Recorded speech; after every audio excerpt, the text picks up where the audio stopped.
It's my pleasure to introduce Dr. Michael Jenkins, President of the Washington Times Foundation, which sponsors the Washington Brief webcast. He is also chairman of the Washington Times Holding, the LLC that owns the Times news organization. He has led a number of well-received fact-finding trips to Korea and Japan and have met with the legislative, executive, and intelligence and military leadership of those countries. As president of the non-profit NGO, Universal Peace Federation International, Dr. Jenkins has decades-long experience conducting peace initiatives all over the world, particularly in Northeast Asia and the Middle East. Dr. Jenkins, the floor is yours. Thank you, Pierre. I really appreciate your leadership here with IMAP, the International Media Association for Peace, which also includes scholars and professors to discuss issues involving security and peace in Northeast Asia. Today, we're going to focus a little bit on the possibility of a UN office there in the DMZ or a peace center that will help international communications focus on the dialogue that we hope to see develop between the six parties, China, Russia, North Korea, South Korea, US, and Japan, and even discussing other aspects of this great challenge that we face. And we know that current events have been quite serious towards the longest range ICBM that's been fired yet since 2017. It's really quite a serious time in relationship to peace in the Northeast Asia. We have experts here today to help us understand and give us insights into the situation. We have here Dr. Bartolomé Courmont, who's a senior research fellow at IRIS, which is Institute of International Relations and Strategies in Paris. His fields of studies have covered strategic and political issues in Northeast Asia, with China as a great power in US foreign policy, nuclear issues, and other threats. He's the chief editor of the quarterly Monde Chinois, and from 2011 to 2014 is professor of politics at Hallym University in Chuncheon, Korea, invited professor at UQAM, Montreal, from 2009 to 2010, responsible for an exhibition in Hiroshima and the atomic bomb and memorial.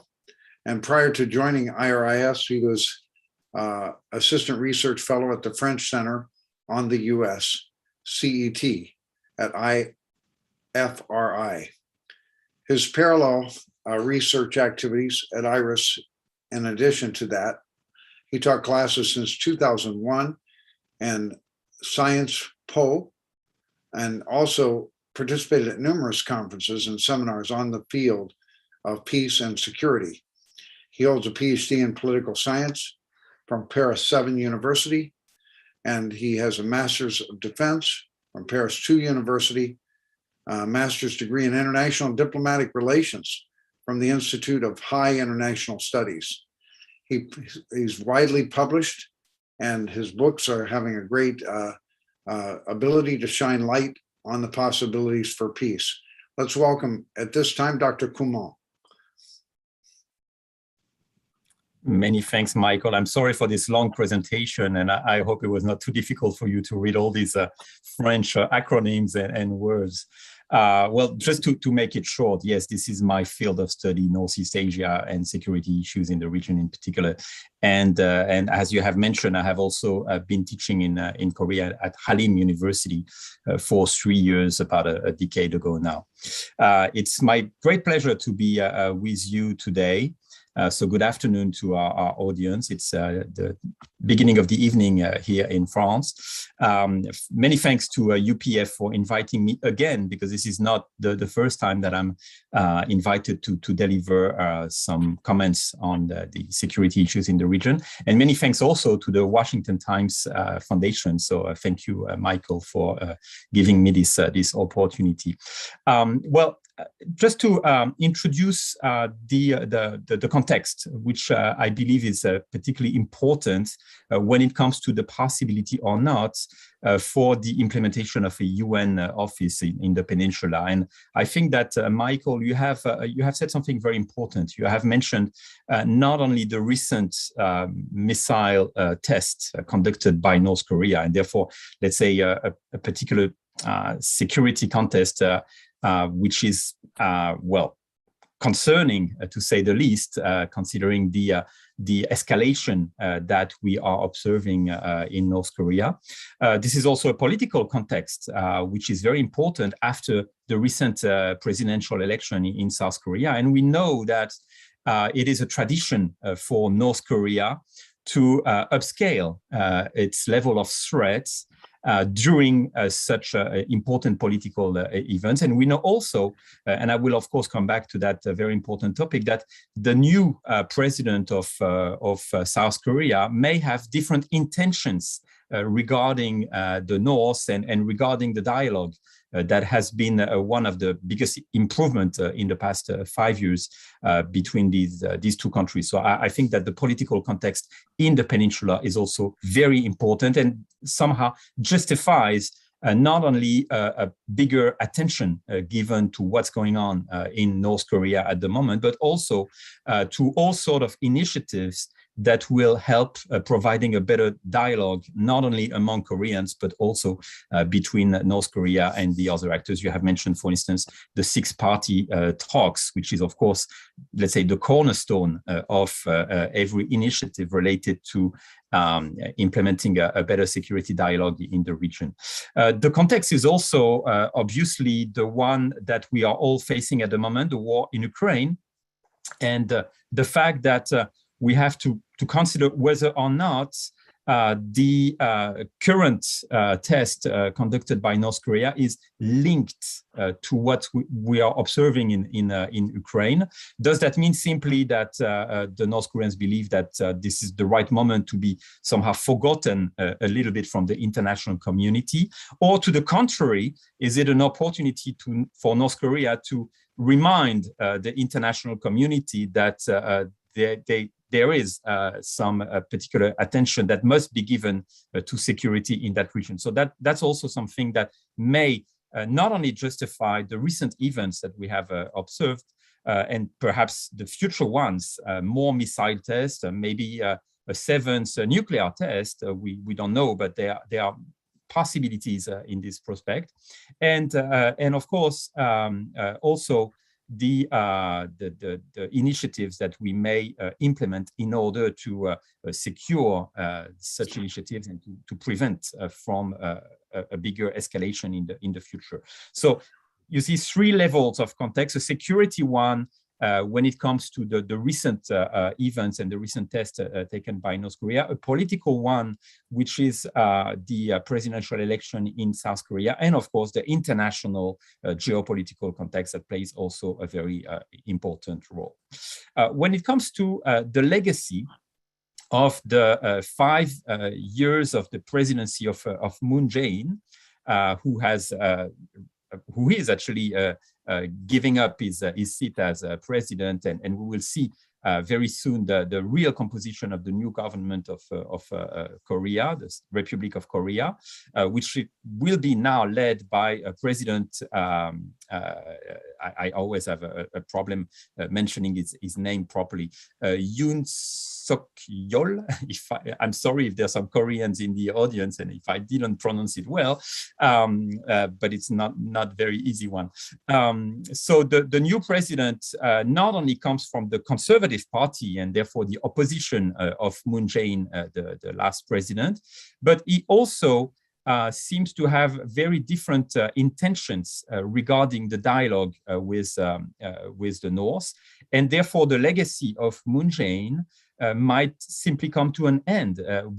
There's a very strong possibility that all the initiatives that have been taken by the precedent administration will be simply erased by the current one, and therefore there will be a complete change of paradigm, but also a change of dynamic in the dialogue implemented between these two countries. Since we are in the United States, at least in my case, virtually, I would also like to remind our audience that the political context has changed in the United States. And one of the biggest achievements of the Trump administration when it comes to engaging with North Korea was, of course, the 3 meetings that the US president has organized with the North Korean leader. And we have seen in several occasions Joseph Biden giving a completely different understanding of the situation in the peninsula, and it doesn't seem to be walking in the footsteps of Donald Trump, not only actually in this particular topic, but in many others. But we all have to agree that the chances that Joe Biden will meet Kim Jong-un are practically null. And therefore, the efforts that we have seen under the Trump administration may also be completely erased by the current administration. You know that Donald Trump has been subject of many criticism here in Europe in particular, but we have to acknowledge the importance of the initiative, not only taken by Moon Jae-in, but also by Donald Trump when it comes to restoring the dialogue and the confidence between the United States and North Korea. And of course, this is something that we cannot ignore here. And this is something that we have to be very concerned when we see the current president taking a completely different direction here.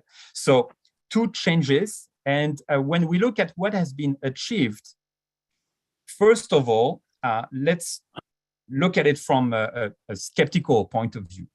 And I would say simply not so much.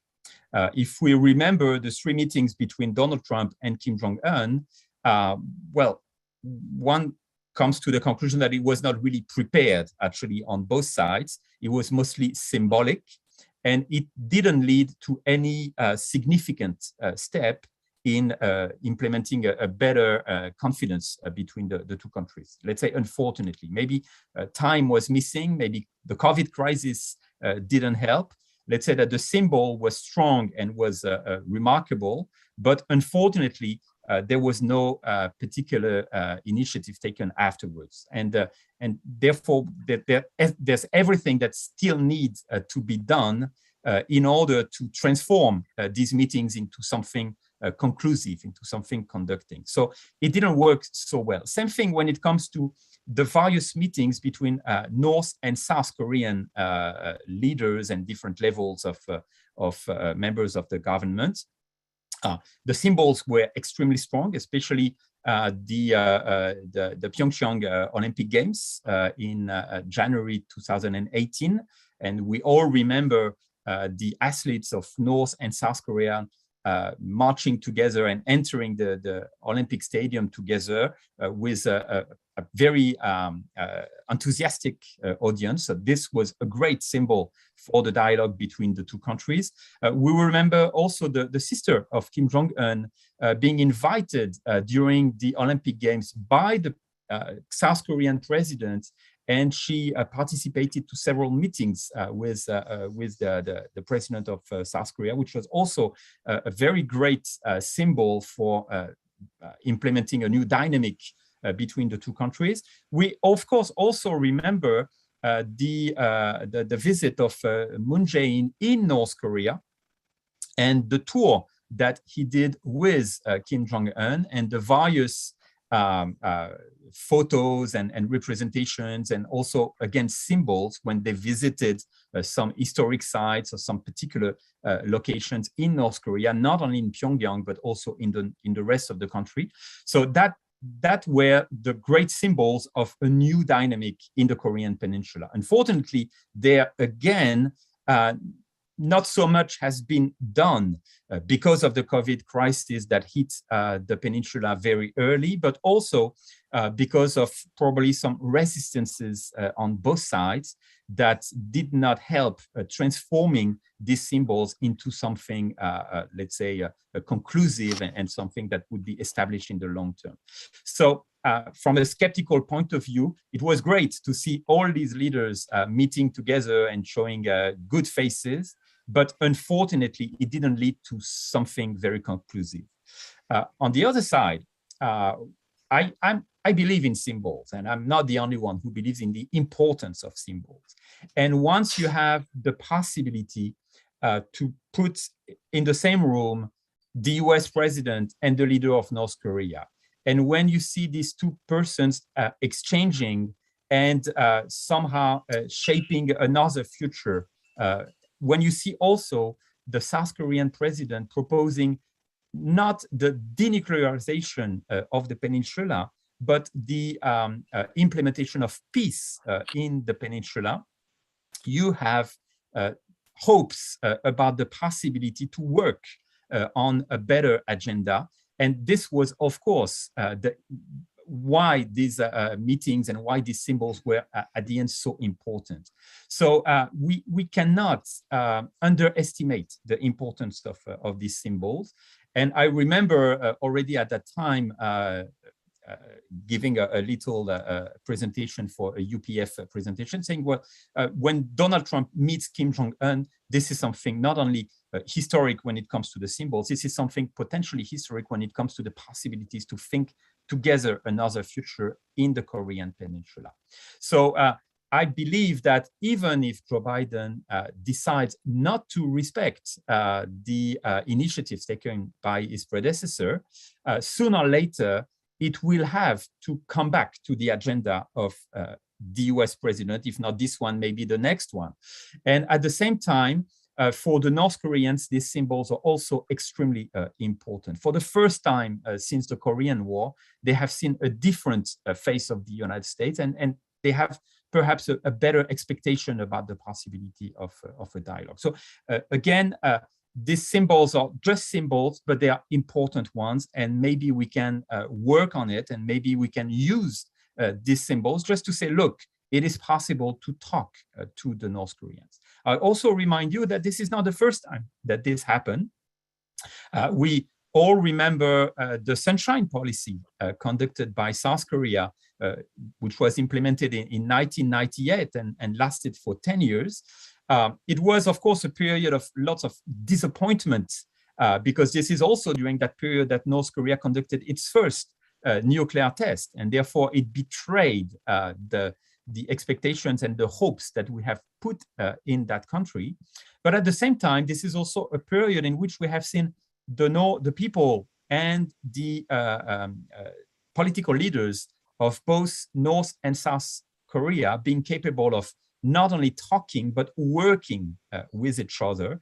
And the implementation of the Kaesong Industrial Park in North Korea back in 2000 was, of course, the most important initiatives and perhaps the most successful one conducted during the Sunshine Policy. So it didn't work, but at the same time, we built slowly initiatives that lead, or in the future may lead to something better and to a better understanding for both South and North Koreans. Same thing when it comes to the United States at that time. We all remember the official visit of Madeleine Albright in North Korea back in 1999, if I remember correctly. And also that visit followed by a visit in Washington, D.C. of a high ranking, I think, military officer, if I remember correctly, of North Korea, who actually visited Bill Clinton in the Oval Office in the White House. And again, just a symbol. It didn't lead to anything particular, but when I'm pretty sure that when Donald Trump and Kim Jong-un met with each other, all the teams behind had this legacy in mind, and they knew that it was just another step, a further step, an even more symbolic one, but something that could be used at some point to build something a little bit more solid, let's say. So we have a legacy, not so good, but not so bad either when it comes to the symbols. And we have also some problems when it comes to what sort of confidence do we put in the North Korean regime? We all come from democratic states here, And of course, we have very legitimate concerns, not only about the human rights in North Korea, about the situation for the population in that country, but also concerns about what we usually call the unpredictability of the North Korean regime. Well, let's put it this way. North Korea is not unpredictable. It is actually very predictable. And this is what we have seen through the years and more notably through the last 2 decades.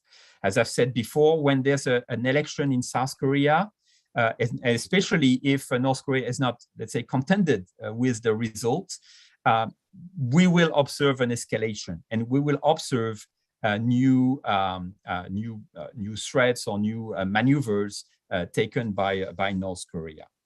If there are some initiatives taken by the United States, same result. We will see North Korea changing its approach. I remind you that under the Trump administration, North Korea was, let's say, quiet.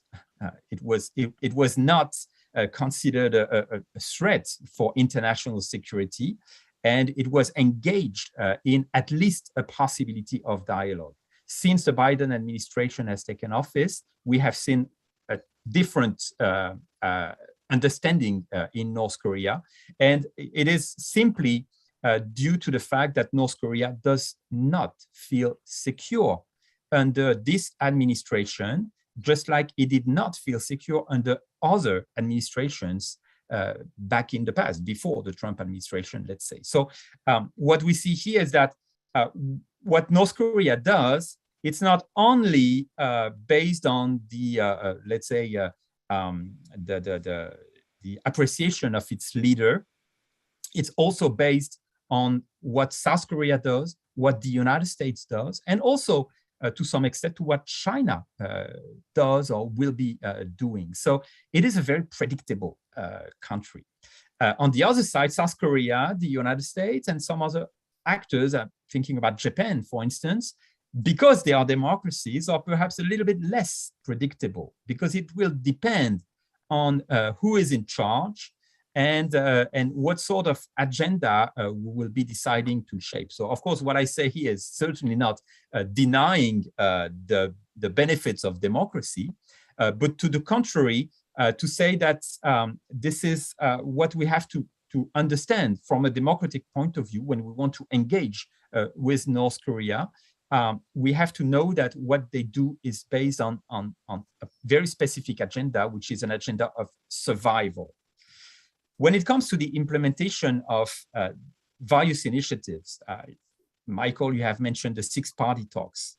The SixParty Talks was implemented after the failure of the so-called Kido Agreement back in the 1990s. And the idea was to offer a multilateral approach of security in the Korean Peninsula. Unfortunately, we have seen the limits of the SixParty Talks, especially with the nuclear test, the 6 nuclear tests to this day, and the various exchange of fires also between the two Koreas, and of course the constant provocations of Pyongyang. So SixParty Talks is necessary. It has to be reinforced, but we have to acknowledge at the same time that perhaps it's not sufficient. It is good to rely on it, but we cannot only rely on it in order to engage with North Korea. The UN has therefore a role to play, not only because of the values it carries, but also because of the fact that it can be somehow how to say, a referee of the dialogue in the peninsula. The problem with great powers such as the United States or China is that they are not perceived, neither in North Korea nor in South Korea, as neutral actors in the security in that region. And that doesn't mean that what they do is not good, but that simply means that they have their own agenda, they have their own interest, and this is how Pyongyang and Seoul perceives it. the United Nations can provide a more neutral approach of the dialogue. But what are we talking about exactly here? What sort of UN are we praising when it comes to playing a role? The Security Council, well, it has failed, unfortunately. The Security Council has adopted lots of sanctions against the North Korean regimes. These sanctions are more than legitimate as regards the violation of various treaties, but unfortunately, they didn't prove successful. So again, that doesn't mean that we have to give up on the sanctions and that we have to give up on the pressure exercised by the UN Security Council, but it is not sufficient. The UN General Assembly, well, it sounds good when it comes to representation of world affairs or international community, but I would like to remind all of you that we have seen recently in the case of Russia, the limits of the UN General Assembly when it comes to adopting a strong posture in order to condemn the violation of the UN Charter or various treaties. We haven't been capable of combining the forces of the international community through the UN General Assembly. So we still have to think about what sort of use the UN can be made of in order to let's say, at least restore the status quo in the peninsula and make sure that we don't observe very concerning escalation in the coming weeks or in the coming months. In order to do so, we need to talk not only with North Korea, but also with South Korea. And as I said at the beginning of my presentation, we have to be concerned about this new administration in South Korea, especially in the current context of the war in Ukraine, especially in the current context of the relation between the United States and China. And we have to be very cautious about the different options that the new cabinets will be taking in the coming weeks. We know for certain that there won't be the continuation of the Moon Jae-in diplomacy, that for certain. It had to be corrected, maybe, but we know that it's not over. But to be replaced by what? What will be exactly the agenda of President Yoon in the next 5 years? Is he intended to get closer to the United States and to take its distances from China? Is he intended to focus on North Korea only and the nuclearization factor in particular, and therefore come back to the, let's say, traditional approach of the conservatives in South Korea?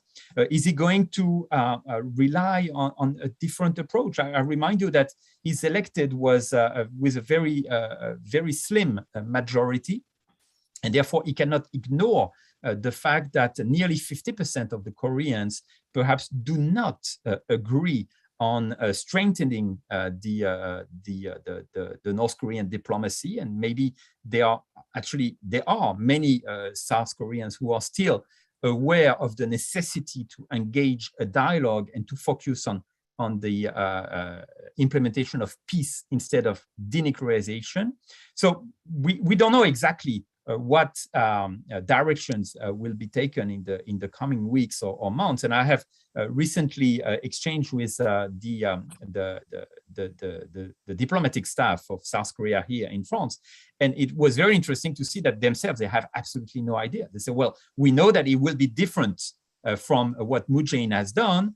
We know that we have to at least freeze for 5 years the hopes for a solid dialogue with North Korea, but we don't know exactly what decisions will be taken, and we're actually concerned about it because it might completely change the security paradigm in the peninsula. So when it comes to the UN being involved in the peninsula, I believe, and that will be my conclusion because I'm aware that I spoke for a long time already. I believe that it has to be in order to engage a dialogue with North Korea, obviously, but also with South Korea. And I would finish with the fact that one of the biggest legacies of the Moon presidency, I believe, is the fact that it has reintroduced South Korea in the security dialogue in the peninsula.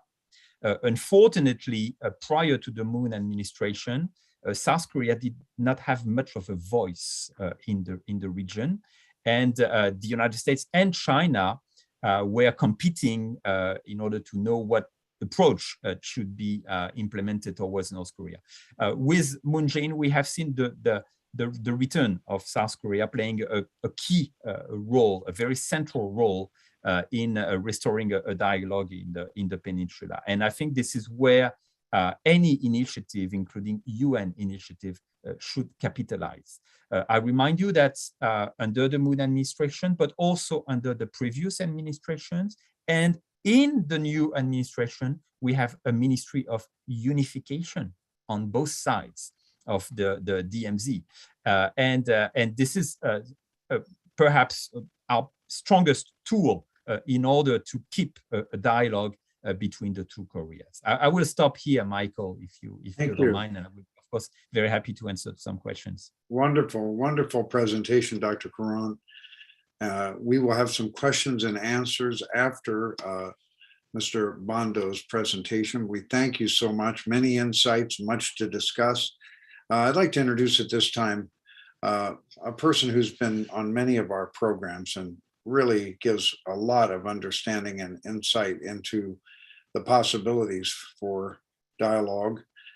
Doug Bondo is a senior fellow at the prestigious Cato Institute in Washington, D.C., specializing in foreign policy and civil liberties. He worked as a special advisor and assistant to President Ronald Reagan and editor of the magazine Inquiry.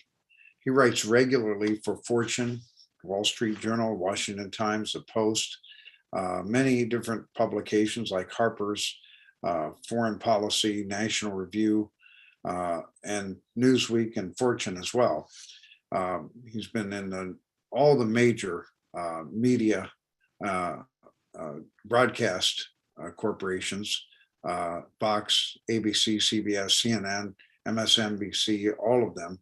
He's really an excellent writer and also thinker, gives really a great contribution to all of our programs. We're very honored to present him. He got his degree in economics at Florida State University. He completed his Juris Doctor degree from prestigious Stanford Law School. And we're really honored to present to you at this time someone who really will help us see the possibilities and the hope for the future. Mr. Doug Bondo. Welcome, Doug. Michael, thank you very much for that very kind introduction. It's always a pleasure to join you all in these programs. UPF, the Washington Times Foundation, and other organizations do great work trying to help bring people together. And if you look at the world today, we certainly need that. We need a lot of bringing together, quite frankly.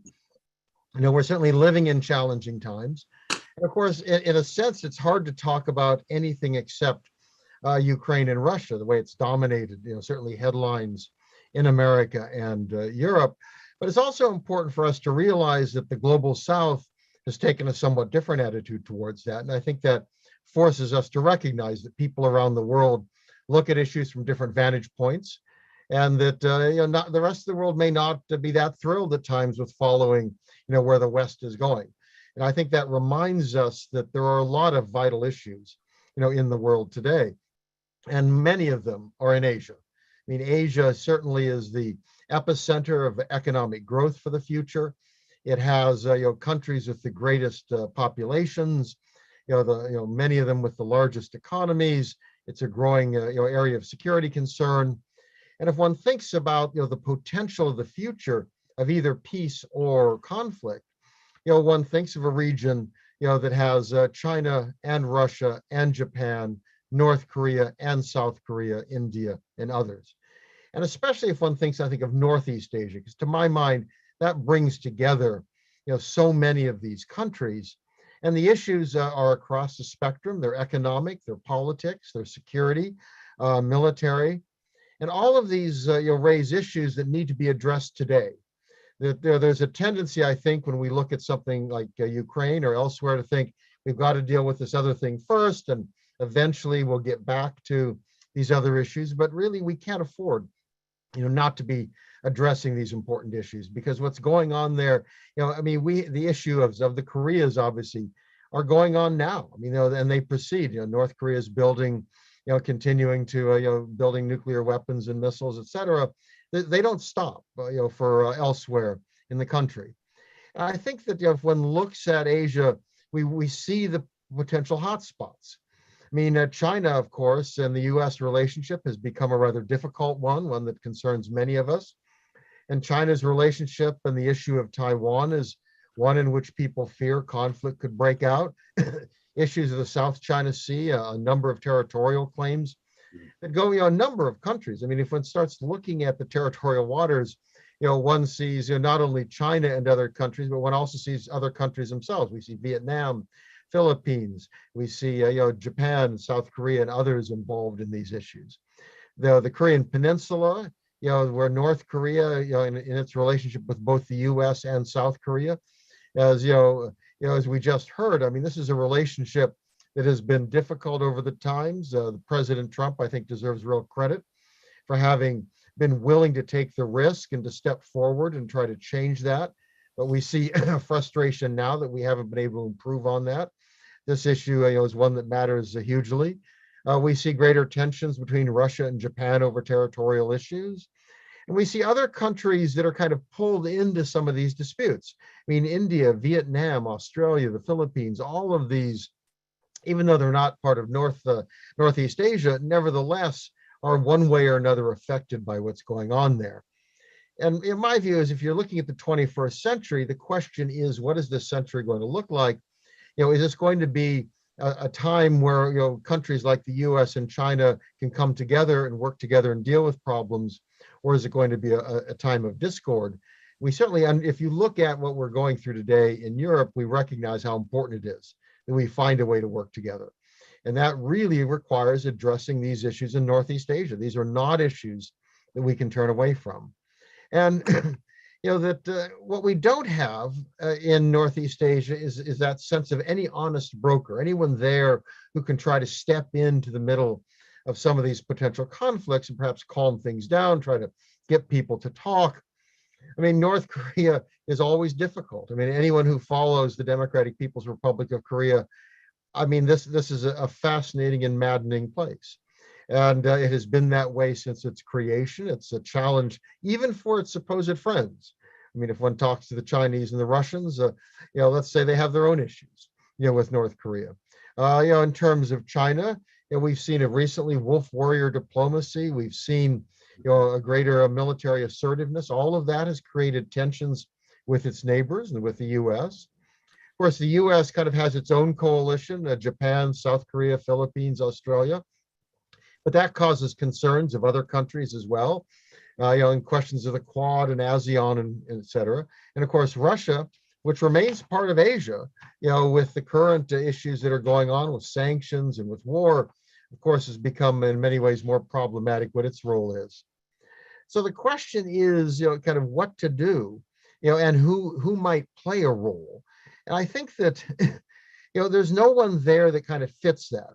There are some important players. India, for example, is, in many ways an almost neutral country. It's very careful to maintain a relationship with China, Russia, and the United States. Nevertheless, it has border issues with China. It has other issues out there. It's not one that one can imagine stepping in on these points. ASEAN, tries to maintain, in many ways, a balanced role. But of course, these countries are very different. What's going on in Myanmar today is an extraordinary tragedy. It has very serious implications, and it plays into other issues. Europe's role in Asia is always going to be primarily economic, and Europe, despite its differences with America, no one in Asia will look at Europe really as an honest broker. I mean, the point is the US-European relationship, especially with NATO, but other issues as well, is far too strong for anyone to imagine Europe as, kind of someone who can come in objectively. So the question is, who else to turn to? And I think this is where we could look and ask the question whether the United Nations might be able to play a role here. Now, without question, we all know the problems of the United Nations. I mean, what it's gone through, the difficulties, the challenges that it's faced, the questions of its effectiveness. We saw these questions raised during the Cold War. You've seen this raised with the current crisis. The idea of the United Nations obviously has not been able to play an effective role in terms of Russia-Ukraine because Russia's on the Security Council. It possesses a veto. Indeed, Volodymyr Zelensky, President Zelensky, even suggested, why not get rid of the UN, come up with something else. Ultimately, the United Nations is dependent on its members. And that is always going to make it kind of difficult at times, whether the issues are human rights, security, or other issues. Nevertheless, if one looks over time, the United Nations has played an important role in a number of areas. Some of the specialized agencies have been very important when it comes to human needs and social needs, human rights, et cetera. It provides a multilateral forum that brings countries together. I mean, New York City, because of the General Assembly, is a major diplomatic hub, simply because people are there, which allows people to meet without calling attention to themselves. That is a very important aspect. That somebody else is bringing people together. It's not, you don't have to be conceding things and meeting with people who you theoretically don't like.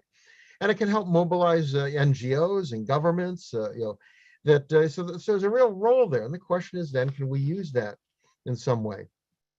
And then I think this is where one can recognize that the United Nations has a variety of regional centers. I mean, New York is the hub with the General Assembly, the Security Council. Nevertheless, Vienna and Geneva are major centers of a lot of work of the United Nations. And then there are regional offices around the world of different sorts. I mean, there are political offices, for example, West Africa and the Sahel, also Central Africa and Central Asia. And these are offices that try to be involved, try to be aware, try to play a role to help tamp down potential conflict, to bring people together, to be a center of discussion, to alert others to the problems. It's not a panacea, but I think overall one would look at these kinds of centers and say there's a very real good of having this international organization there that at least theoretically can present itself as an organization that's not tied to any one side, but nevertheless has an interest, broadly speaking, in global peace, regional peace, and can step forward. And one can imagine trying to do something similar in Northeast Asia. And there are a lot of different models one could imagine. I mean, I think Michael mentioned the possibility of, could you put something in the DMZ? I mean, that would set challenges. On the other hand, that would be a major symbolic step. I mean, Dr. Coman talked about the importance of symbolism. I mean, that would be a dramatic symbol to have the United Nations step physically in between, these two contending armies. Or one could imagine setting up offices in both South Korea and North Korea, offices that could be in contact with one another, offices which could host groups back and forth from both North and South Korea and others in the region. I mean, I think there are a lot of possibilities there. And then you think about issues and areas they could try to be involved in, certainly North-South Korea, but also the US-North Korea. I mean, what we see today, I'm afraid, is that it appears, anyway, that North Korea is not particularly interested in talking to the administration at this time, that after the Hanoi summit, for the most part, it closed off those discussions. Well, the United Nations might be able to be the place that brings people together. Again, you don't have to have a public affirmation, we're meeting and we're kind of conceding things. Instead, that could be a very low key, a very kind of, behind the scenes sort of work.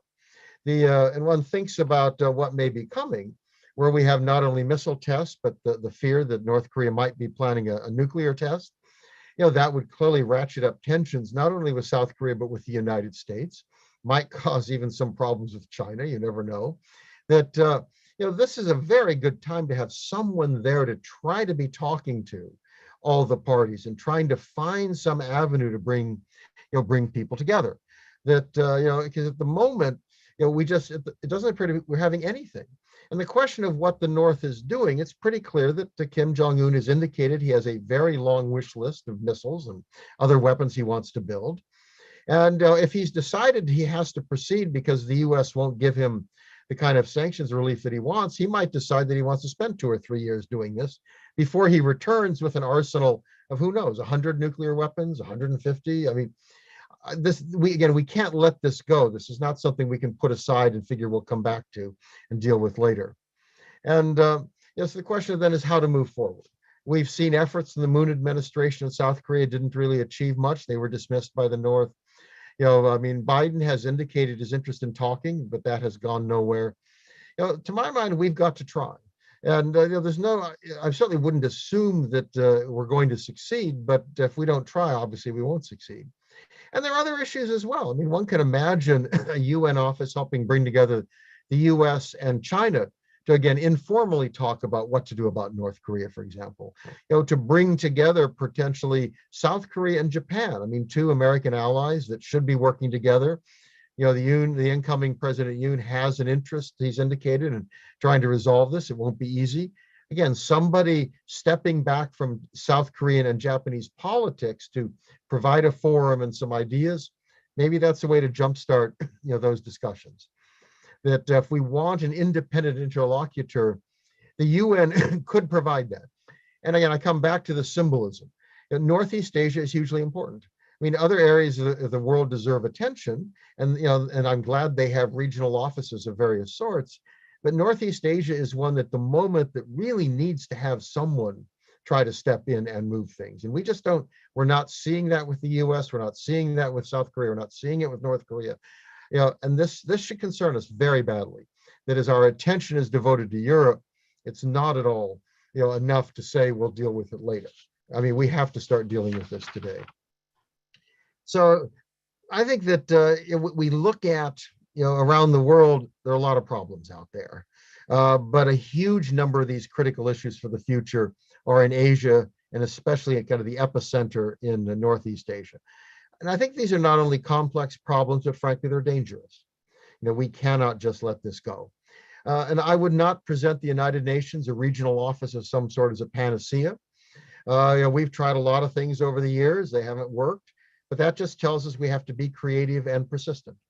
That we cannot, you hear a lot that, failure is not an option. And so often it just strikes, it's kind of a silly slogan because, frankly, I mean, in many parts of our life and what happens in our society, it happens.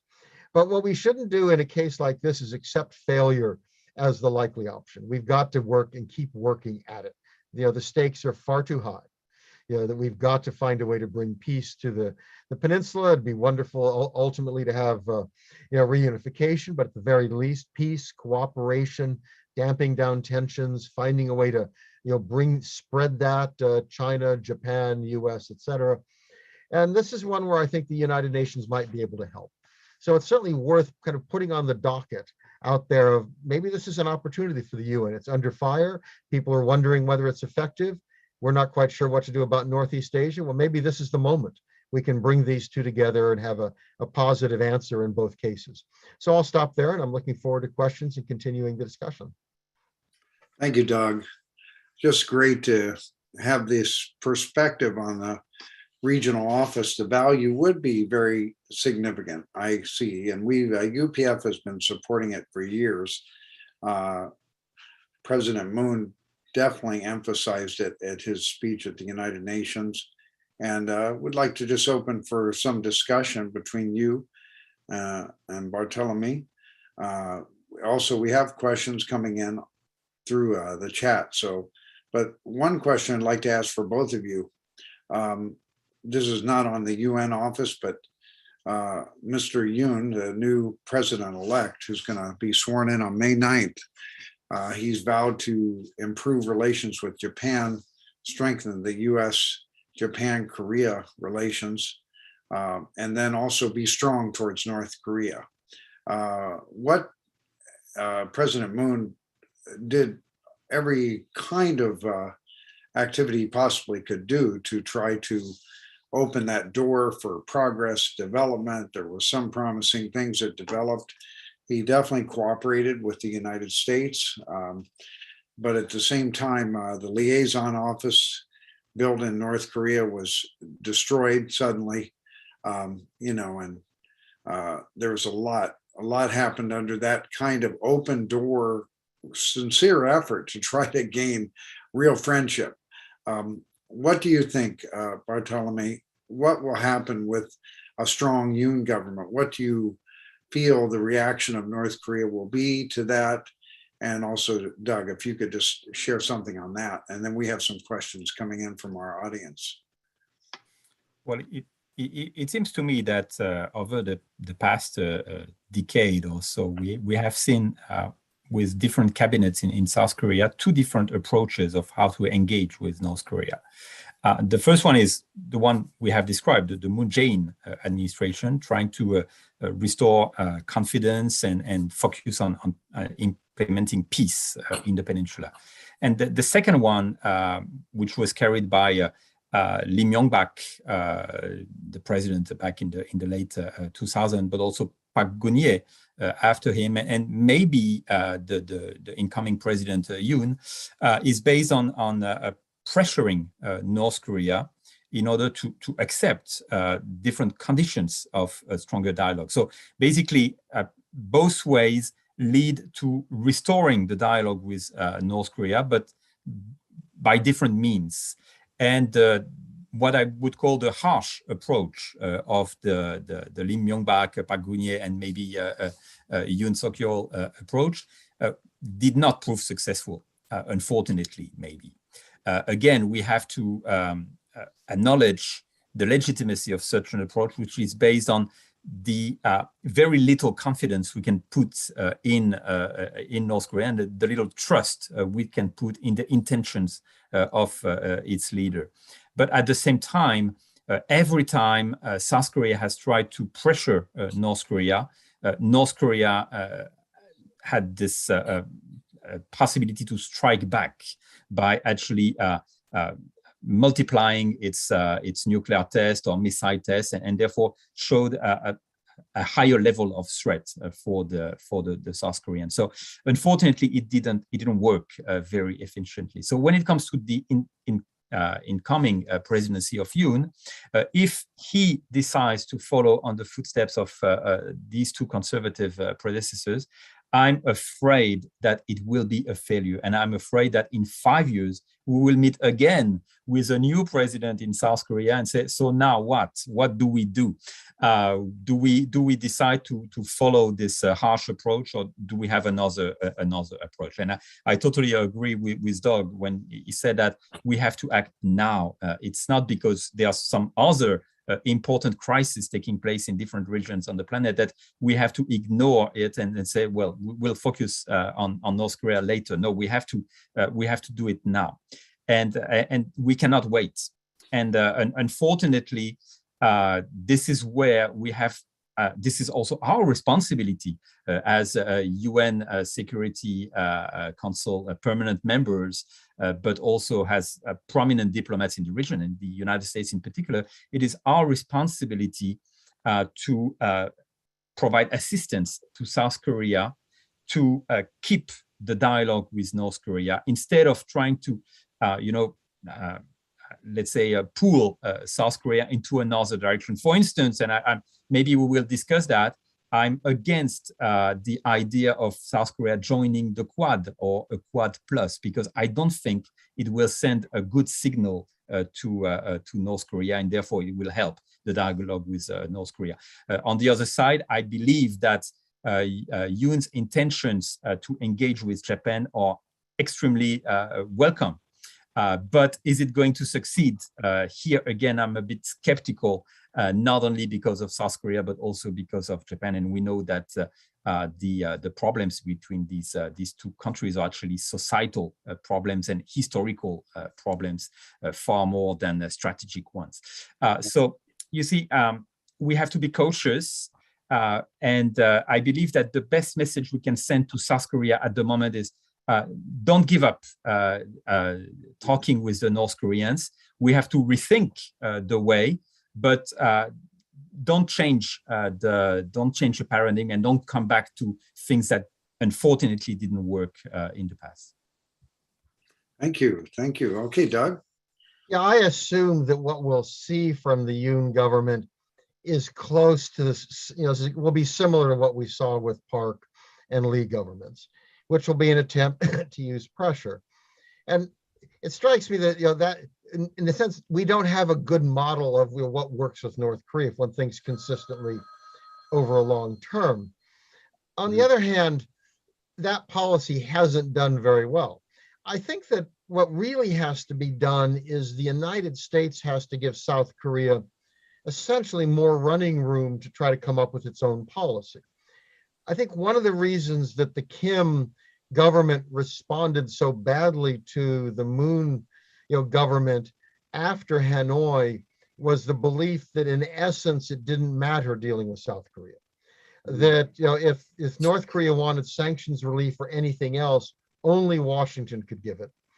Therefore, to talk to President Moon in a sense seemed like a waste of time. And so that kind of harsh dismissal, including blowing up the liaison building. I mean, the North Koreans, subtlety is not part of their nature. Dramatic, symbolic steps tends to be what they take. So I think what would be useful that if the Yoon administration wants to take a tougher stand, it also needs the potential of going the other direction. That is, it needs to present to North Korea an ability to either find ways to lighten the sanctions load and to find other ways to work together, whether it be Kaesong or something else, as well as a more punishing policy. But if they simply show up and say, we're going to punish you, I think the reaction will be, well, let's have 2 nuclear tests, not just one. Let's have another dozen missile tests. So to my mind, this is where the Biden administration needs to be willing to take a little of the control away and say, ultimately, this really is South Korea's, this is existential for South Korea. The US is coming at this from, 8,000 miles away or whatever, 7,000, whatever it is. South Korea is right there. So whatever the South Korean administration wants to do, I think it needs to have an ability to offer more to North Korea than just punishment. And I haven't seen the President-elect Yoon or any of his people talking in those terms. So I'm very nervous about what we're likely to see. I'm afraid that this may just push the North Koreans even harder to be more reckless in terms of what they're building, weapons and tests. Next question from our audience.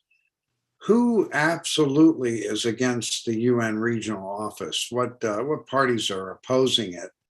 And how can their questions be addressed? Either Doug or Bartolome, or both. Who opposes the UN office? I don't know if I may answer first. I don't see anyone being opposed to it. Even North Korea doesn't have any particular reason to being opposed to it. North Korea is not opposed to diplomacy.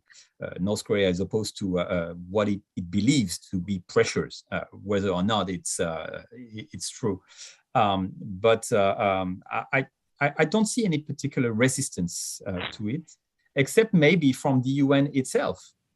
Where will such a decision be taken, and what instruments will be used in order to establish such an office? So I don't think it's a problem related to the actors in the region or any great power.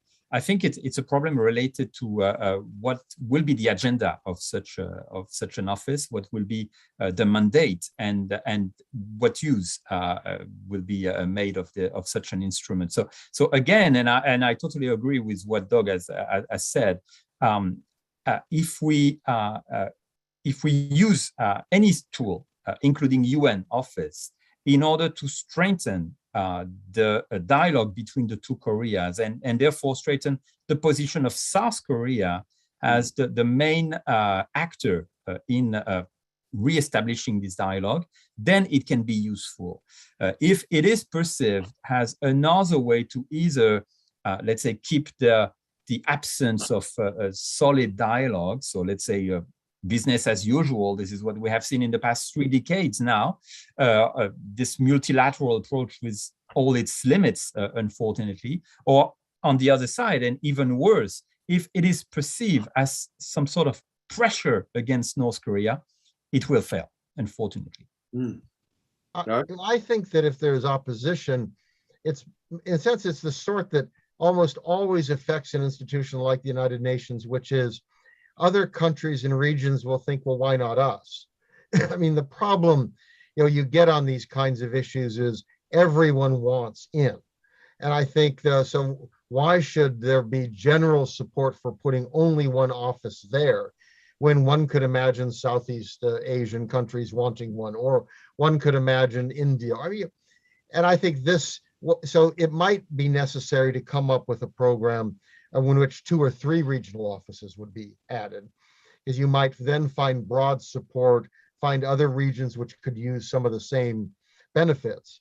And that, I think this may require a deft political touch to push through. I don't think anybody is against it necessarily on the merits, but I think the challenge comes in. Everybody else would like to get something like this too. Although, thank you, Doug. Although China did support sanctions on North Korea, it also still is the 90% supplier of oil, 90% of the economy. So there really wasn't a closing down of support. And therefore, we know that Kim Jong-un does not want to be controlled by China. And China doesn't want to see a nuclear power emerge with North Korea, the DPRK. So China must be included in a dialogue with the United States, ROK, and so forth. So what are the possibilities now with the situation with Ukraine and Russia and China? China ostensibly supporting Russia in this effort, at least diplomatically or otherwise, and maybe more. How is that affecting its ability to be a partner in dialogue with the United States to help North Korea choose a different path? Well, I think that the US-China relationship is probably the most important issue when it comes to China's view of North Korea. That, if you looked back after Kim Jong-un took control up through 2017, President Xi Jinping did not meet with him once, but he met with President Park at least a half dozen times. She had a place of honor in the 2015 parade commemorating the end of World War II. She was within a hand's reach of him or something. While there was a North Korean representative way back, kind of near the end of the stands or something. So the Chinese were very upset, and they went along and agreed to new sanctions and generally enforced them. I think and that changed in 2018, I think, when Xi Jinping realized that if the US made a deal with North Korea, that they could just be cut out, because they understood that North Korea did not want to be controlled by them. And from North Korea's standpoint, kind of the same thing with South Korea, a friendship with the big power a long ways away is safer than having the big power right next to you wanting to run things. So then China completely changed. I mean, suddenly 3 meetings, I think, that year with Xi Jinping, and I mean, all sorts of stuff. I think the problem today is that the relationship with China is such that China is not going to do anything to help the US.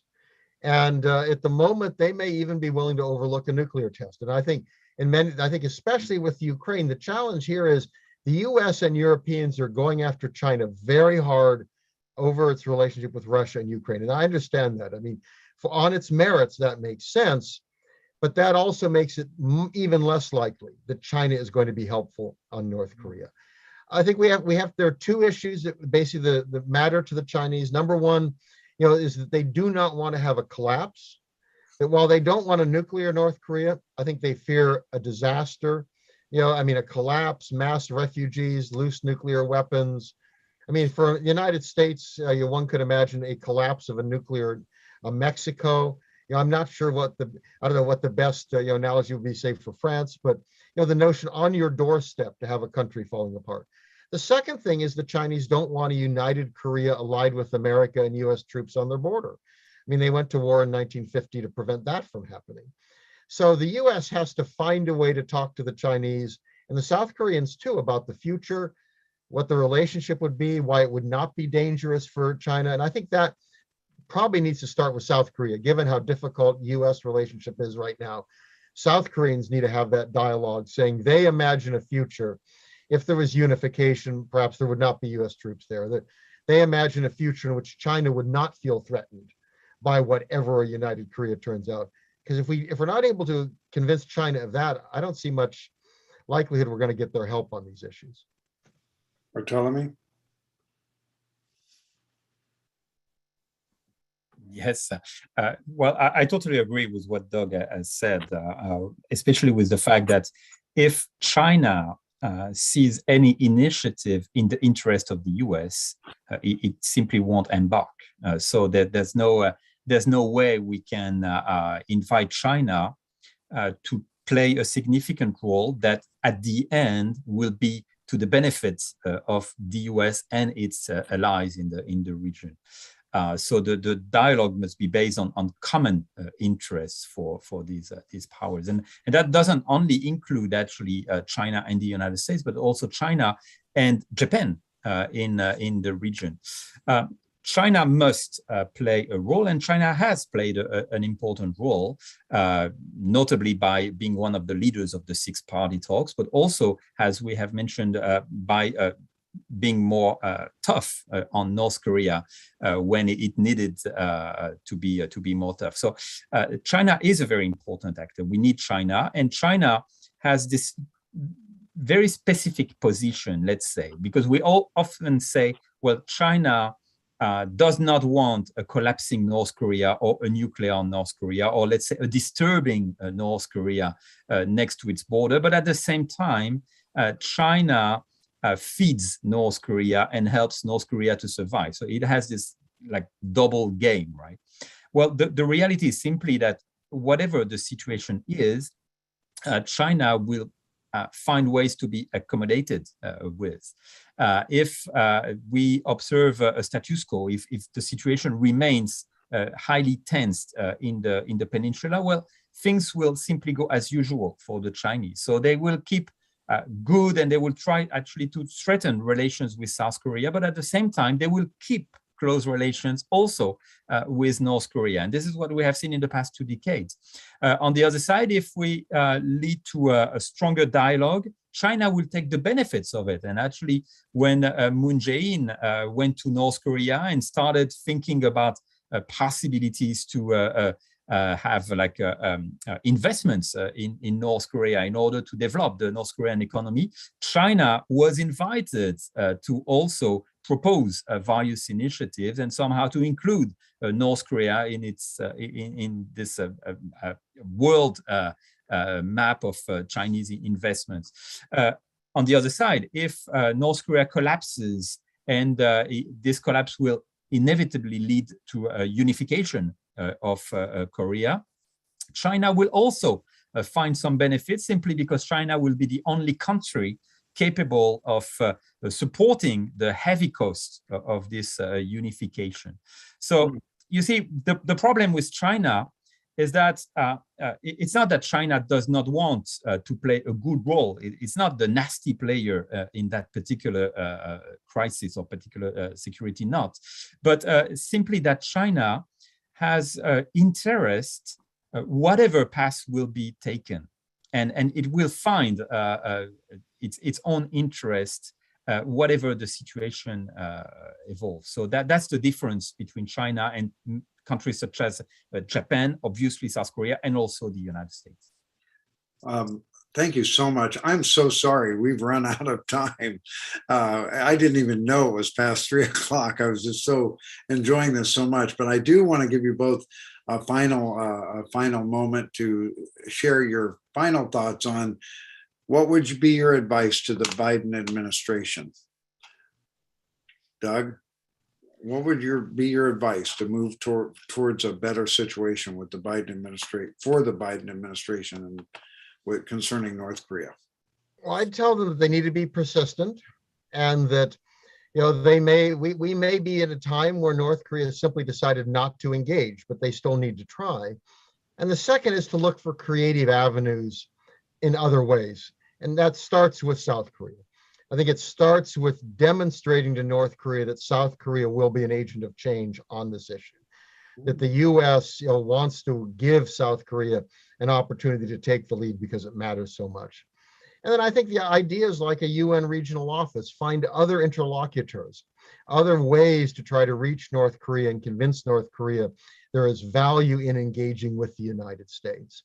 And finally, I think that what the U.S. needs to make clear, I mean, this is a regime that none of us like, and that's a reality, but it's there, is that we have to be, I think, a little more careful, in terms of how we present it. That is, they want to be treated with respect. Let's make very clear we're prepared to do that.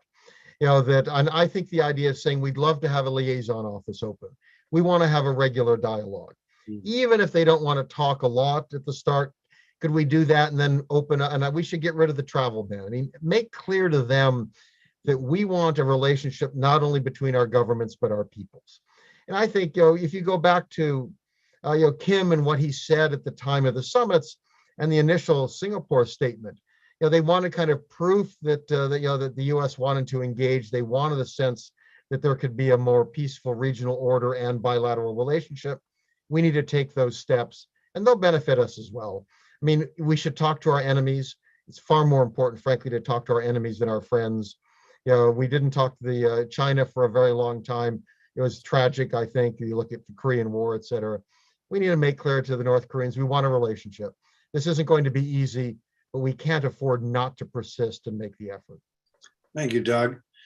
We have very important questions here, Larry. I'd like to get these written down and distributed to our presenters here today, and maybe we can get the answers back. Piper Drew and others, very important people are online to share with us. And we want to answer those questions, but we'll have to do it in writing. Bartolome, final comment. What's your advice for the Biden administration?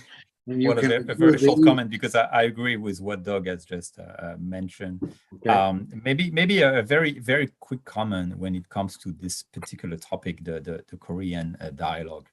And my advice to the Biden administration will be simply stop thinking that everything Trump has done was stupid. It's not the case. So you can build on differences, and I think this is perhaps a very important message, not only with this particular topic, but also with others. So it's okay to disagree on this approach, but stop thinking that everything that has been done was simply useless, and maybe it will help finding a better approach for the more, let's say, solid dialogue with North Korea. Thank you so much. This has been a great discussion, and we thank our audience also. We have the Washington Brief is next week, May 2nd, May 3rd, the first Tuesday of every month. Ambassador Detrani will be moderating. We have special guest panelists. Thank you very much, everybody. Have a great week, and keep working for peace. Thank you. Thank you. Om Shanti. Shanti. God bless all of you from Pakistan. Shanti. Thank you.